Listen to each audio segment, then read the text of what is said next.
la Russie a commencé, au fond, un nouveau type de guerre mondiale hybride. C'est ça la réalité.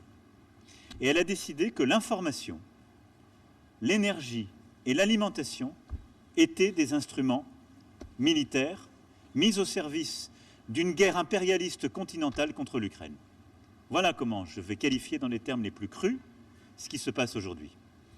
La Russie a lancé une offensive contre l'Ukraine. C'est une guerre territoriale qu'on pensait disparue du sol européen.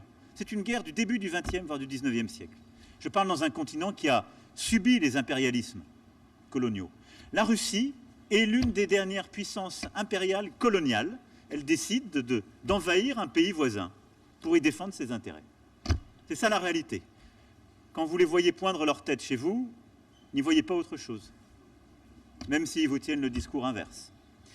Et puis, voyant les déséquilibres qu'ils créent, malgré toutes les tournées diplomatiques et la désinformation qu'ils font, je constate que la Russie, à travers le monde, est l'un des pays qui, avec le plus de force, utilise des instruments de propagande, usant d'ailleurs de nos règles démocratiques, en faisant croire que ce sont des confrères à vous, développant des chaînes de télévision.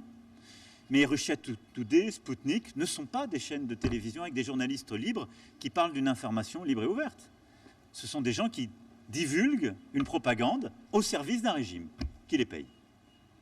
Ils utilisent cela pour mener leur guerre, diviser les opinions publiques et pousser leur avantage. La deuxième chose, ils font chantage sur l'alimentation. Ils font chantage parce que c'est eux qui ont bloqué les céréales en Ukraine. C'est eux qui régulent leurs céréales. Il n'y a eu aucune sanction sur l'alimentation décidée par qui que ce soit, ni les Américains, ni les Européens, ni qui que ce soit. C'est eux qui décident de comment réguler le robinet, faire monter les prix, les baisser, laisser venir la nourriture ou pas. Puis ils font une tournée partout en expliquant aux gens que c'est de leur faute. C'est ça la réalité. Et puis, sur l'énergie, ils font pareil, avec les Européens cette fois-ci. C'est plus compliqué néanmoins, parce que les revenus de la Russie dépendent en grande partie quand même de leur capacité à vendre aux Européens ce gaz. Et on ne déplace pas un gazoduc en 6 mois.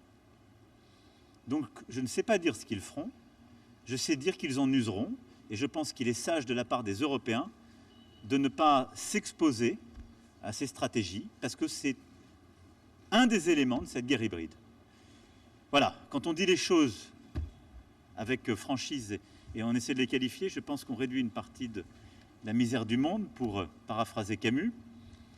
Je pense aussi qu'on se donne les moyens de trouver un chemin. Je pense qu'il faut maintenant, au plus vite, que cette guerre cesse et que chacun retrouve le chemin de la raison et de la coopération.